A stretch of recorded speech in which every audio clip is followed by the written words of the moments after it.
Okay. We had 4 seasons of mythology to play with, and now it was all there for us to to deal with, and it was daunting, but exciting.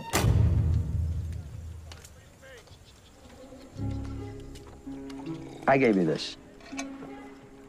Yes. Keeping all of the flashbacks and the time travel straight really is led by Greg Nations, who keeps immaculate Bibles of everything that happened in every episode. What year is it right now? It's 1954. The minute I got the script, I was like, oh, Greg and I are going to have a long chat about this. I understand him to be the grand poobah of continuity. Well, I just have to be very on top of the timelines. This flash took place in 1954, so I just inserted it into the flashback timeline. He's literally been, just telling us, this is when it is, trust us. It's 1977.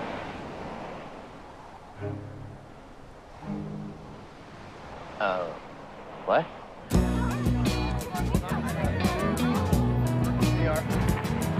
We spent a lot of time in the 70s this season because it played such a significant role in our castaways' lives. Namaste.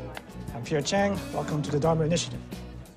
The 70s are also really fun. Let's face it.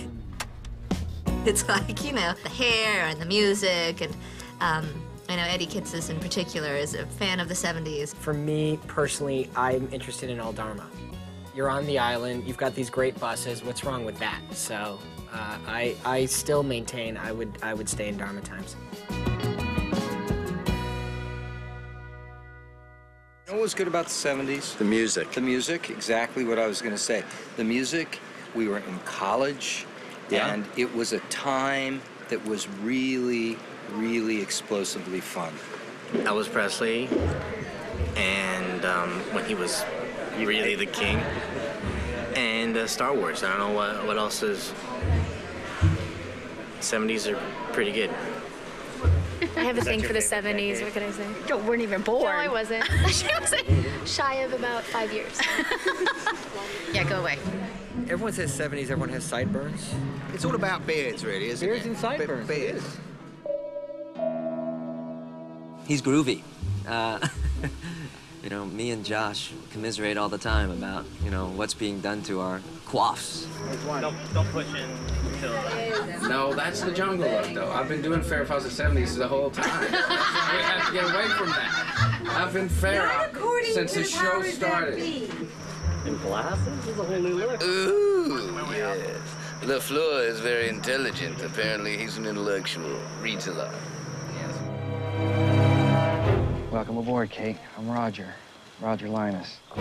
It's important for us to meet some of these characters that we had seen only in flashback, like Horace, and people we'd only talked about, like Radzinski, and sort of figuring out what they were really doing there. I came to this island to change the world, Pierre. That's exactly what I intend to do. And there's nothing you or anyone else can do to stop me. And learning about Marvin Candle. Initially, he's this guy in the Dharma videos, and you're just kind of like, who's this dude, and does he have a prosthetic hand? What's that all about? To create a whole life for him emotionally was really fun. What's he doing here? It's hard being a douchebag. Look it up, please. Rolling. Rolling. Back up. In the 70s, you do get to show the construction of the hatches. And with the Orchid and Swan Station being so integral to the history of our characters, it was really fun to show that reveal of it. We really didn't know the backstory of the Swan Hatch. And as the writers are explaining more and more of the past, it's almost like you're backward engineering something, and you've got to think of the logic process to get to that. Blowing up an H-bomb is probably not really an act of precision. We always knew that Jughead was going to be the heart of the incident, and we wanted to make sure that Faraday had a hand in that. Faraday is starting to wonder, what was I missing? What I've been telling everybody on the show and the audience all this time, that what happened happened. Well, what if that's not true?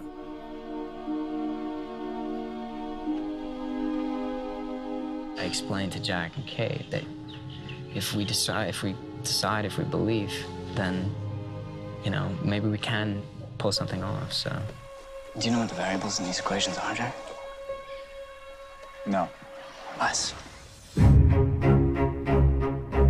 I think the $64,000 question is, how big of an impact did our characters have on events when they were moving through time? I mean, the central question is, you know, can you change the future? We wanted to flirt with the idea of the erase button, of the do-over. We felt like this was a really cool place to bring the finale, which is, what if Oceanic 815 never crashed? I don't know. What happens if you erase the last 3 years of your life? Uh-oh, do I have to go back to that beige sweater and button up my top button for Jen? We've traveled so far to bring them who they are right now. I would hate for that to happen. You're going to erase the last 3 years of our lives. We can change things, Saeed. Well, everyone deserves a clean slate. You know, I think all of us, if we could go back in time, would change quite a few things. And then what makes it more complex is that there are some things you wouldn't change. Are you with me on this? Yes. Okay. Okay.